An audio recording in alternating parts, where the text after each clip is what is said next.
Good morning, Honorable Agric Opoku, Minister for Agric. Good morning, sir. Thank you for joining us. So, in the past 3 weeks, we've read 4 stories about supposed gluts. Yes. Tomato in Asante Akim Central, maize in a couple of places, rice in Odankwanta in Eastern, and in August, eggs in some parts of the country. And several other places. Very good. Now, what is concerning for us is twofold. Yeah. Why are there these isolated gluts? Is it that there's overproduction, or there's a question of lack of ability to buy, or transportation and lack of storage? What, in your view, is accounting for these reported gluts of these products? Thank you very much, Bernard, and let me greet your cherished viewers. In fact, it is not isolated. It is nationwide. In all the production centers, that is what we are experiencing. As I speak with you, I'm returning from Bebiani to Kumasi, and it's the same situation. The rice farmers are complaining. They are produced in quantities beyond the market there, and they are not getting buy-in. In a Sunafo side, in my own constituency, the youth that participated in the Feed Ghana program came to me that they are harvesting the rice in quantities, and they are looking for market. So it is not the case that we are recording isolated, situations or incidents. But what is happening now, it is a nationwide bumper harvest that Ghana is experiencing. Now, what has accounted for that? Simple. We launched what we call the Feed Ghana program.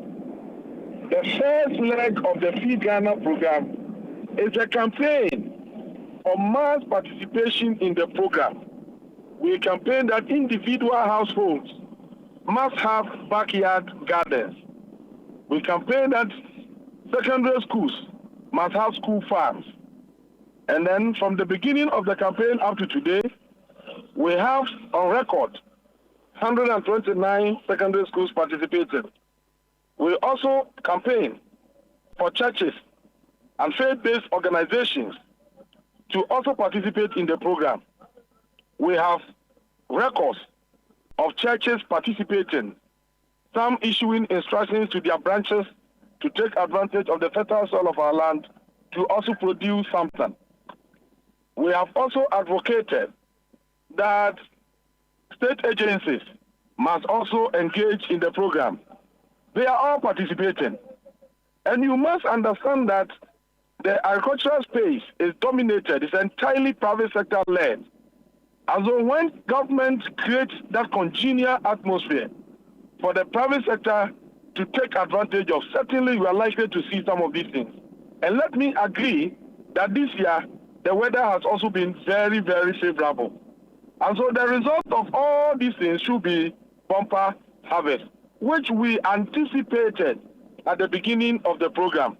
And that was why we made allocations to the National Buffer Stock to get themselves ready to procure the excess, mop up the excess produce from the market, store them and release against emergencies.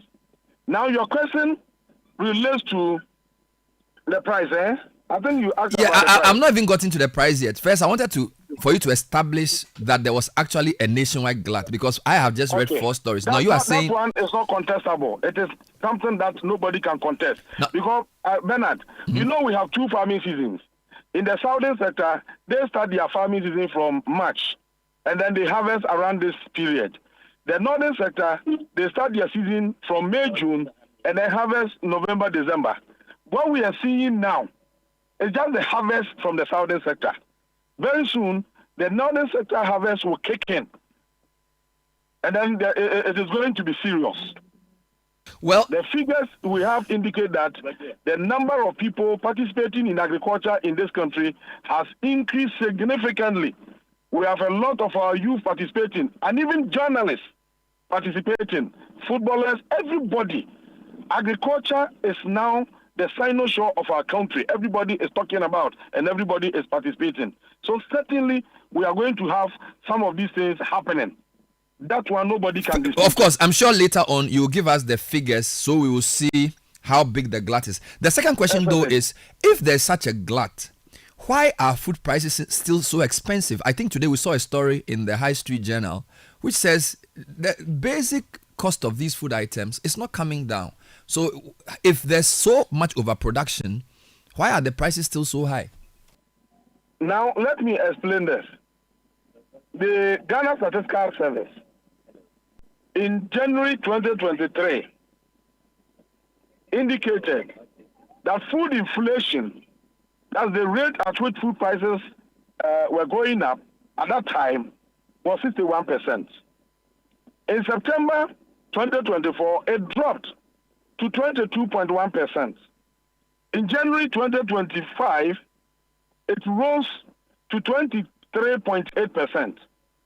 In September 2025, it has dropped to 14.8%. Bernard, what other things are you looking at to agree to the fact that yes, food prices are coming down? But let me take this out so that people will understand me better. Now, when you go to the production point, the farmers are complaining that they were selling a truck of yam at 7,000 Ghana cedis. Now, when they started harvest, it reduced to 4,000 and it's now hovering around 2,000, 3,000 at the production point, the farm gate. Now, when it comes to the centers, the urban areas, where people don't produce, they only consume, the figures we are receiving is that the prices are coming down significantly. But there is one problem. Some of our people in the cities don't go to the Ghanaian market like Abobroshi and others. They shop from the malls. When you go to the mall, some of the food items you see there are imported. And the prices cannot be compared to the local food now because local sources are now cheaper than the imported sources. Then again, regardless of the fact that we have some middlemen, some people operating as middlemen between the farmers and the urban areas, engaging in profiteering, trying to enjoy abnormal profits, buying cheaply from the farmers, and selling at cutthroat prices to the consumers, the prices are far, far, far better. We are asking Ghanaians that we have decided to produce to feed Ghanaian people. Ghanaian people must also reciprocate our gesture by eating Ghana. Okay, Minister, let's pause on the second point you made. If there's so much food, a lot of my listeners go to market to buy food. Me, as I sit here, I don't buy from mall. We go to Medina market to buy.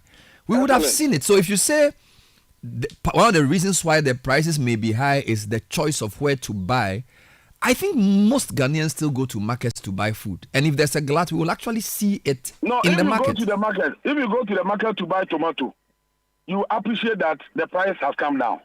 Because in terms of quantities, you see it. Some people came to my office and they were testifying to the fact that they went to the market and the quantity of tomato that they bought at that price, they've never seen it before. Even in onion, people were saying it.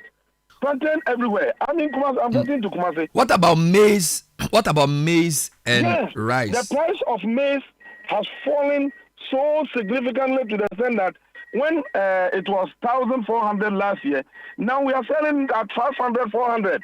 In some markets, in Tachiman, Ejra area, the market people called.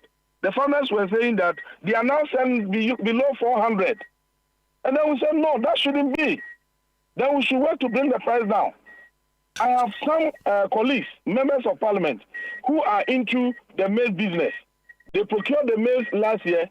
They were keeping them thinking that they were going to get some profit, higher prices. Unfortunately, the price has fallen so low that the MP was in my office asking that we buy a bag of maize at 500. We said no. He said at the time he was purchasing, it was 900 per bag. But now, because he's not getting the market and the price is collapsing, if we can even offer him 500, it will be okay. That is last year's produce. Okay, so how and come? We are now harvesting that of this year. So, Minister, correct. Mm-hmm. How come poultry farmers still complain about the cost of feed?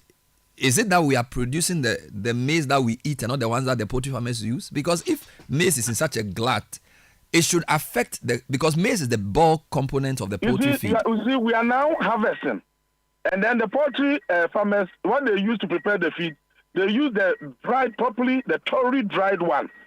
So they are still using the last year's produce, which they procured at that price.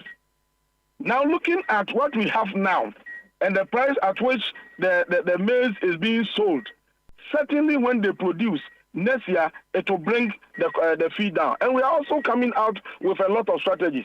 We are not looking at maize alone as the only ingredient that can affect the price of poultry feed. There are other things that we are looking at. And so when we are done with all the strategies we are putting in place, certainly cost of feed will come down. I engaged with one of the poultry feed producers. The company is located here in Kumasi. And the man said, looking at the price at which they are buying the maize and the facilities they have to dry and other things, they are going to reduce the price of the feed significantly.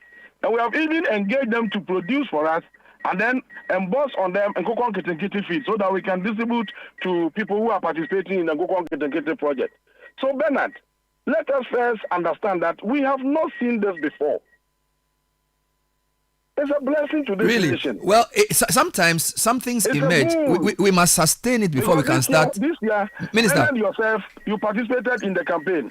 We look at the agri something that you did. Yeah, the agri fair, not the agri something that you generated. The advocacy that you have done on your studio. Yes. So this interest must result in higher production. Fair enough, Minister. If there's so much production, how come farmers are not able to store? Why is there a storage problem? Because people are saying nobody's buying. In the chain, you produce, you put in silos, you process. I agree with you. How come they need it to be bought immediately? Because this is basic agriculture, right? Most of our farmers, they don't have storage facilities. Don't forget that when you look at the farmer population in Ghana, more than 80% is peasant farmers. They produce basically to feed their homes and sell the little excess to enable them buy the few things that they want to buy. Subsistence farming. These people do not have the capacity to provide the kind of silos that will be sufficient to accommodate the production that they are witnessing. But at least in the villages, they have small means of, storing food. What we are saying that we are developing the entire chain. We are developing the entire value chain from production until it gets to the table for consumption. So when they have the excess and people are not buying, buffer stock must step in there to buy that excess and then store them against emergencies. Storage is a problem because individuals do not have. But those who are into commercial farming, they have the storage facilities. Then let me indicate to you, one of the farmers came to my office and said he wants to produce 30,000 tons of yellow maize. And he wanted assurance from me whether government of Ghana can buy that. I told him, yes, we are ready. If the quantity is available today, he should let us know. All right. Yesterday, he called me and said the quantity is available.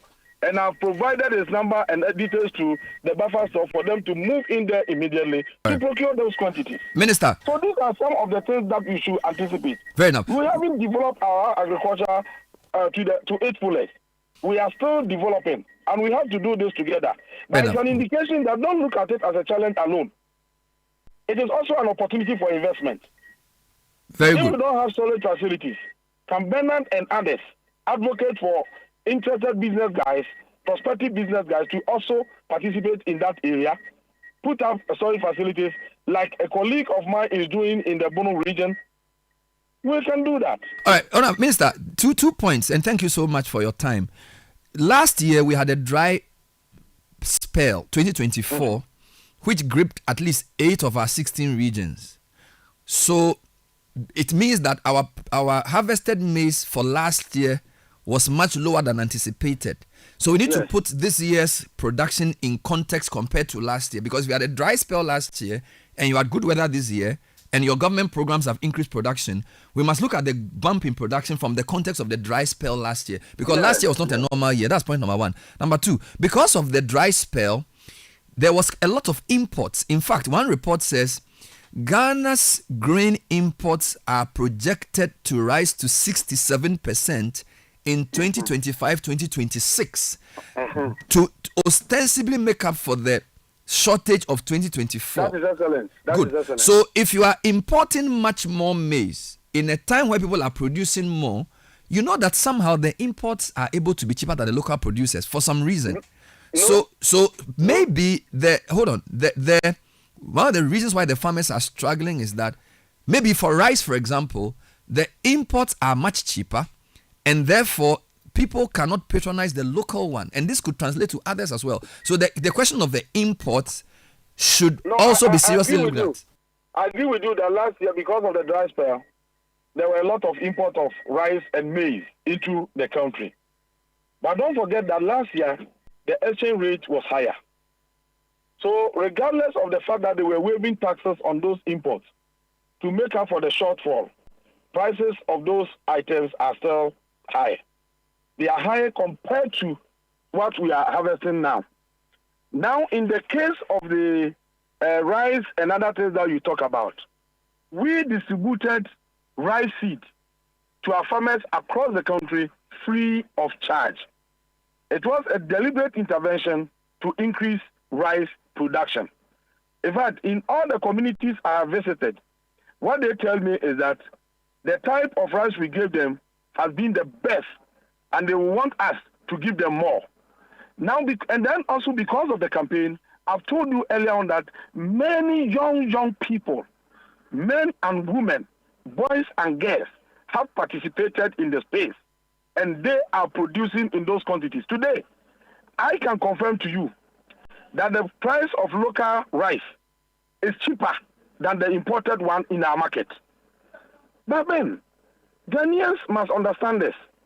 We cannot continue to be moochers, trying to get everything free, borrowing and not paying. No. We must understand that nobody will come and face this country for us. We must do everything on our own. If you go to the market and you see local rice and then imported rice, and you choose to buy the imported rice, you are creating jobs in the country where the rice came from at the expense of your own people. If the jobs have been created here, your children, my children, grandchildren, neighboring siblings, whoever will be employed, and we'll build the economy together. So it is part of the education that we are working on. But now, I also have instances where some of these importers have come to me, that they have the maize, they imported them, nobody is buying. In fact, they are losing their investment. Is it the case that we can do something about it? I told them, we are not in to buy imported rice. And so they should hold on. Right. You know, immediately we assume office, there was a case that happened. I've never shared with the media. Once you have pushed me, I will share with you. Ghana, as part of the measures to make up for the shortfalls caused by the dry spell, they had arranged with ECOWAS to borrow additional rice and maize. And so ECOWAS came to me that they wanted to lift the grains from Burkina Faso to us. But because of the political turbulence in that area, they are not allowed to even step there and then let alone moving rice from that country. And so they wanted to discuss with me how we can make out for the shortfall. I asked them to give me 2-3 weeks to do some consultations. I spoke to some of the churches, and one church invited me to their farms. And they told me that, look, these are quantities of rice that we are storing against emergencies. They had more than 40,000 bags in one area. And then they told me that this area, they have this quantity, that area, they have that quantity. So I shouldn't be afraid. There is no cause for alarm. I came back, told the ECOWAS people that Ghana is not interested again. We don't need it. They should keep their 200,000 or whatever. We don't need it. And then I stopped them. Now, these churches have their storage facilities. Some of them, they have their storage facilities. And they are storing against emergencies. Some churches are buying their own produce. It will shock you to note that one particular church wrote letters to all their branches, directing them as to what they should produce for us to, overcome the challenge that we are having. I sent my team down there, and the report before me indicates that, in fact, we have a lot of grains on the ground. So the imports that came, at some point we truncated it. We said we are not going to issue permits for people to import those things again. So yes, they came, but they're also struggling to get the market. Once we have ours, and ours is cheaper, we expect the rational Ghanaian consumers to tilt to that of Ghana for a lot of advantages, so that together we can solve the problem. So I agree that these interventions are important, but you know that because importers have so much money, structurally the best way to fight this is to invest in local production, so that the producers can produce at a lower cost to be competitive when compared to the importers. So for example, I heard you announce, I think a few months ago, that some Qataris were investing $1.5 billion in agriculture by November. Are they investing it in production? If it is, in what kind of food? And is it meant for the local market to consume or to export to Qatar? Because these are the things that we need to get clear. If the local producers can be competitive, then they must have enough finance to produce, to be competitive compared to the importers. But it looks like a lot of the money coming in, when the money comes in and they invest, they are investing because they want us to export these products to their own markets. So food prices in Ghana still remain high. So I just want you to use the Qatar example to convince us that you are attracting the right type of money into Agric, and our local producers can be competitive, so that no matter who imports, local production will still be more affordable. Yes. I will not use only the Qatar case. I'm going to add another one. We have the Italian company called BF International. They are now in Bato. They are doing 10,000 hectares. They are producing rice, they are producing maize, they are doing tomatoes and soya. All that they will produce, everything is for the local market. Local market. In the Qatar case, they are saying that they have problems with food production in Qatar. So they want to invest in Ghana, support food production, have buyback arrangement with our farmers, and then they will buy and then export. So apart from the Qatar people who are interested in investing in the farmers, supporting them to produce, and then buying for export, there are other investors who are in here to produce for the local market. In the case of the Italians, apart from the 10,000 that they are doing in Bato, they've also come to Ashanti region. We led them to His Royal Majesty Otunfo, and Otunfo has given them another 10,000 hectares in Ashanti region, so that they can also produce for the Kumasi and the market in Ghana. So we have both sides. But when you talk about investing in production to make food prices cheaper, Bernard, that is exactly what we are doing. First, we distributed seeds and fertilizers to the farmers free of charge. We are establishing what we call the farmer service centers in all the agricultural districts. In the farmer service center, we make available agricultural equipment in the form of tractors, plowers, combine harvesters, and others. Farmers will have unimpeded access to these equipment at an affordable price. Even if you don't have the money and you go to the center will release the items to you for you to work, and then when you harvest, you come and pay. We will have subsidized seed at the center, subsidized fertilizers at the center, essential services officers will be there for essential service delivery. We are giving them motorbikes to make them mobile, so that they can help our farmers to adopt modern practices that are environmentally friendly, ensure sustainability, and then ensure that we protect our resources for the use of the upcoming generation. Then we have a center for farmers to be trained. Don't forget that we have also asked farmers to constitute themselves into cooperatives. Cooperatives that will be registered and considered as legal entities so that they can have access to finance. And we are putting in place an insurance scheme that will de-risk agricultural lender. And so, Bernard, all these things we are doing is to ensure that we reduce cost of production and make food affordable. Because when you look at our food security situation, it is only the affordability that we have to work on. And that's exactly what we are looking at. Okay. You increase production and then prices fall, the farmers will suffer. So you put in place a buffer to ensure that farmers are able to recoup whatever investment they have made in their businesses. So what you are saying is the point. Okay. And it's exactly what we are doing. Except that in this country, because of the kind of politics we do every day, we don't want to give products where products are due. But when it's about breakbacks, you see everybody attacking and everybody talking. Let's also develop that, mind to give products where they are due. So Wonderful. that people who are sacrificing and working for our state will be motivated and encouraged to work their butt for the cause. As you rightly said, we promote Agric. In fact, in November, we are doing the Agri Fair again to create a market for produce, and I'm inviting you using this medium. When I went to Italy, I mentioned you there. I single you out for the special role you are playing in the agricultural space, for the time you took to mobilize Ghanaians, to create awareness, stimulate interest in agricultural production. It is a commendable effort that we say everywhere. We mention everywhere. So you went to Italy without me and you mentioned me there. And you said you took me to Italy. Just you mentioned me there.